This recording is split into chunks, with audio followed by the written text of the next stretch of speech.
Promises enlightenment to his beautiful yuppie followers. Many are devoted, but some who split his ranks didn't like his spiritual message or his so-called sexual initiation rites. If sex is on the agenda, I don't want to do it. And watching our report tonight, the guru himself, Zen Master Rama, will get his reaction right here. Welcome to A Current Affair. The Zen Master's alleged rites of initiation and his reactions to our report tonight. And also the secret underwear of the 80s. We'll have those stories after this. They seem to have more gurus than beaches in California, but their popularity isn't as seasonal. Take the case of a Zen guru called Master Rama. Known to some as the yuppie guru, his followers are as young and beautiful as any under the desert sun. But not all are in agreement tonight about his fast road to enlightenment. As our Mary Hughes reports, some former members say their problems started with the so-called initiation rites. He said that sex with him was not an action based on desire between two people. It was strictly a spiritual exercise. And he's going, oh, what's the problem? You know, I said, if sex is on the agenda, I don't want to do it. And he says, the heck you don't. He has no needs, no desires. His only one concern is the evolution of others, their growth, their spiritual growth. He has a fantastic lifestyle. He flies around Learjets and limousines and can buy his mistresses thousands and thousands of dollars worth of clothes. And he's a very intelligent, articulate, funny individual, and my experiences with him have only been that he is kind and caring and that he is everything he says he is. This is my belief. Then is he an enlightened being? Yes, I feel he is.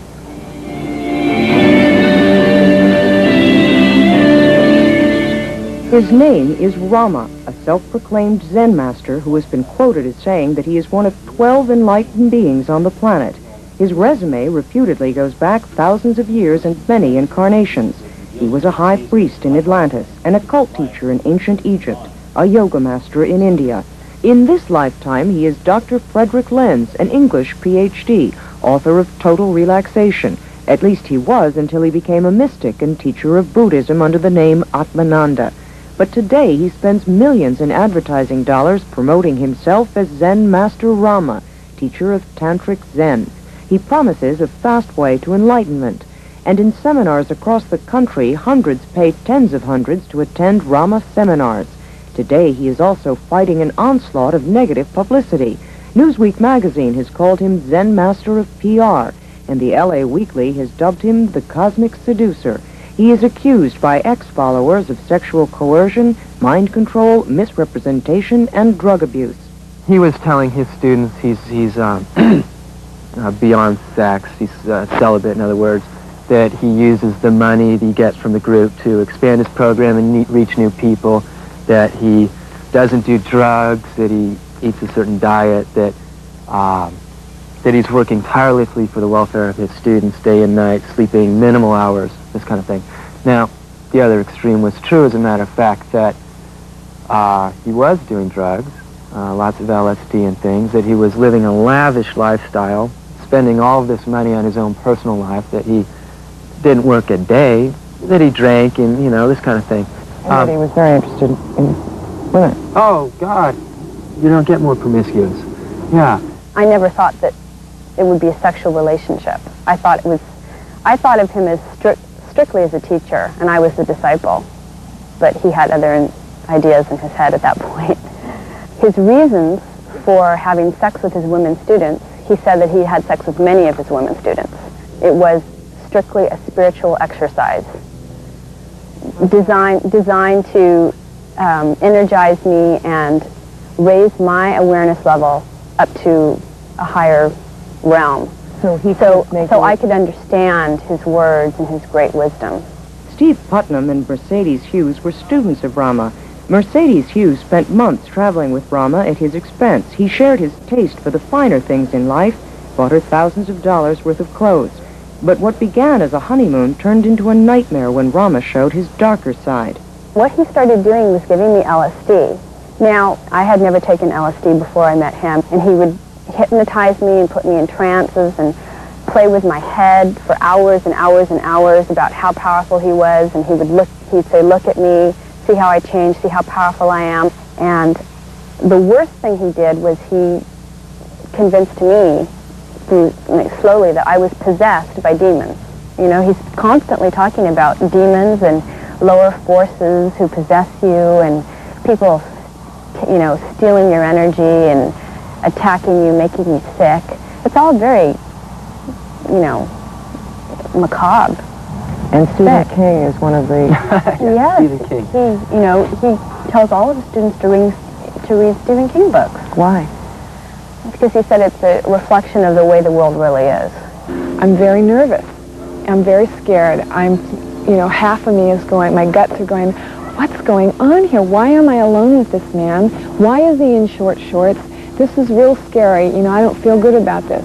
And the other part of me is saying, Annie, don't be silly. This is your spiritual teacher. If there's anybody you can trust. Annie Eastwood was another woman who says Rama offered her special spiritual guidance. She was invited to a private meditation at his estate. She says it turned into a sexual encounter she now sees as rape. He goes in the bathroom, he comes out with a cocked gun and a towel wrapped around his waist. I jump, you know, 3 feet. He goes, what's the problem? I go, the gun, you know, like this. And he goes, oh, this is for my own protection. Sets it down on the floor. Come on over. Okay, there it is. I don't need to have it put to my brains. Rama followers point out that Annie never filed charges against Rama and that she did not leave the group until months later. She says it took her time to realize what had happened to her. They say she enjoyed Rama's attentions. She was in love with him, and she told that to a lot of people pretty freely and proudly. She was very excited about it, and when she talked about it, it was as if that was the most interesting gentleman she'd ever met, the greatest sexual affair she'd ever had, etc. So this is a preposterous story. Absolutely, absolutely. She was in love with the man, and I think that she is a woman that has a vendetta, a personal vendetta against Rama. Richard Lofton has worked closely with Rama and knows Mercedes Hughes. So you don't believe Dr. Lenz gave her LSD? Of course not. No. I mean, his posture on the subject is so anti-drugs that it would be impossible for me to believe at any time, whether I was there or not. And you don't believe he takes it himself? Of course not. No. So you don't believe he approached Annie or approached Mercedes? No, of course not. No. If anything, it would be the other way around. I mean, I've seen it too many times. I mean, it's like the only way I could relate to it is a recording and being in the music industry is like a groupie syndrome. The study of Zen leads to higher ranges of awareness, to what we call enlightenment. Present students of Rama insist that all the horror stories about him are the product of a few disgruntled detractors and an effort on the part of an organization called the Cult Awareness Network to discredit Rama. Joe Zimhart deprogrammed a number of Rama's students. He says Rama and his following have all the earmarks of a cult. That fits the pattern of any typical cult in terms of its general principles, with the charismatic leader, with the kind of untraditional doctrines, the fact that the disciples are very devoted to this leader and will divorce themselves from association with their family or with friends from the past and so forth. Does this have anything to do with Zen? Very little with actual Zen traditions. Is he dangerous to these kids? He's dangerous to their mental health, I think. Zimhart says the manipulative nature of Rama's philosophy is evident in the audio cassettes he puts out. In a tape called Psychic Self-Defense, Rama warns that people will drain his students of their life energy. It is possible to tap into someone's life energy, just like you can lift out money from their wallet if they're not aware of it. Just like in the old stories, the vampire can drain blood from the victim and weaken them. He discourages relationships with family and outsiders. And I always think it's a good idea to put as much distance between yourself and your family as possible. He warns his women students against sexual relationships. Men will destroy their energy. Most women lose their power in sexual relationships. So as a woman, if you're interested in enlightenment, then it is necessary to detach yourself from men. For both men and women, children can be a tremendous obstacle to enlightenment. And Rama sometimes puts forward a view of the world that most of us would find difficult to understand.